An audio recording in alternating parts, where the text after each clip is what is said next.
Being too healthy made me have a panic attack. The year was 2018, and I was living in New York and studying marketing because I had just moved from fashion merchandising. For the ones who doesn't know, I study fashion design in Brazil, in São Paulo, and I wanted to move to New York to study fashion. I wanted to have my fashion brand, right? So I just wanted to like change my graduation from fashion to marketing because I would see more. Like I was trying to see in a bigger picture. Maybe I'll have more opportunities, right? Especially in New York. And then I was studying something that I wasn't really passionate. The college that I was, they didn't really like stimulated me to be an entrepreneur myself since I have the spirit since I was a child selling bracelets to my girlfriends at school. And I was just seeing like them stimulating me to work for an agency. And of course, it's amazing to get experience from other companies, but there was just like this lack, of not being loved to study that. Not gonna lie, the fact I am an ESL student, like, what's the name? Subjects.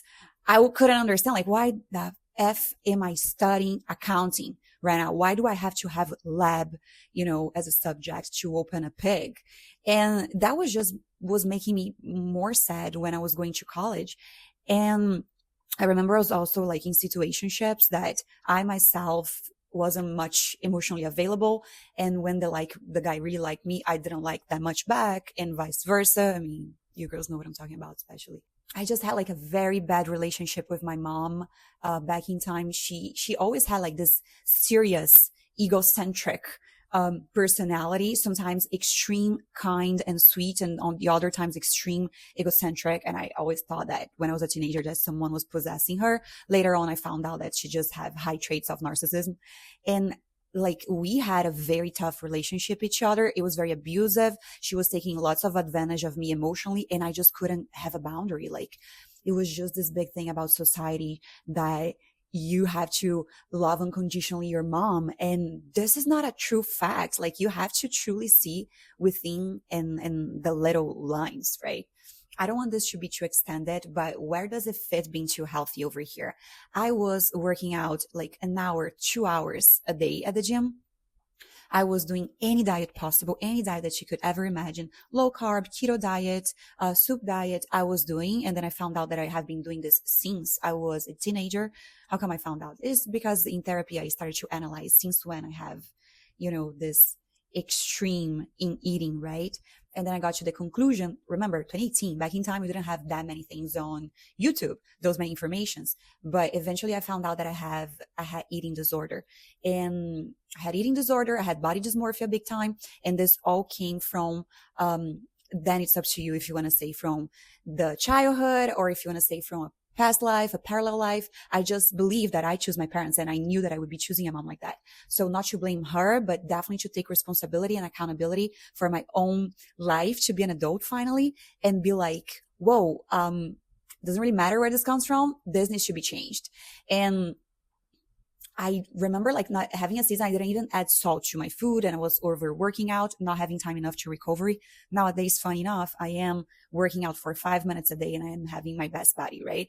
So being too healthy, too extremes, and not eating cheese and not having the milk and not having the yogurt and not having the burger and not have the pizza just made me operate in the other extremes. Being too extreme in my relationships with my previous boyfriends, creating almost like a persona of someone that, yes, I was that, but they didn't see me like completely, right? Like all my vulnerabilities and my shadows, I just didn't want to show them. I just wanted them to have an image of someone perfect, which I thought that they would like better.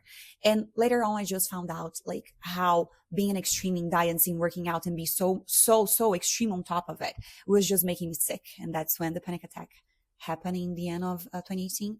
And I remember just not being able to breathe, just not being able to realize where I am at. And I remember like how much I was looking for validation from specific people, because usually we don't look for validation from just whoever. It's from specific people, and we want those people to love us the way we want to be loved by them.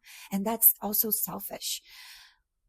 When I had the panic attack, I realized, funny enough, I know so many people won't be telling you this, but I realized how selfish I was being, especially with me wanting to have love from people in specific the way I wanted them to love me.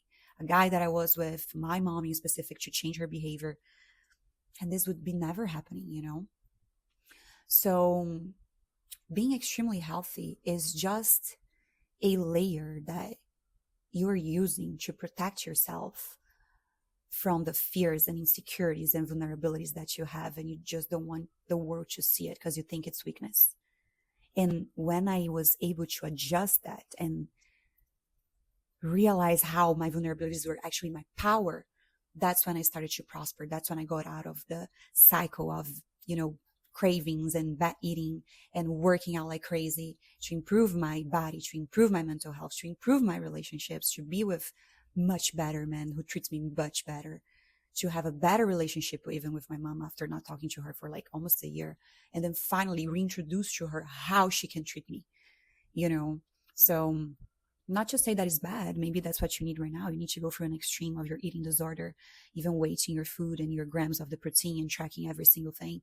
Maybe that's what you need so you can have your own style of panic attack. I truly wish you from the bottom of my heart, not that I wish you to go through this dark and shadow place, but to wish you to have the pivot moment of your life. And if that's what it takes, that's what it takes. I don't regret. If I could go back in the past and change the panic attack, I would never do that. Even with the horrible sensation that I had of thinking that I would pass away with 24 years old. But it was just like the message, extreme message that I needed at that moment to finally make the shift in my life. So this profile should be sharing now about my vulnerabilities. And if you're a woman who has like a similar story to mine, well,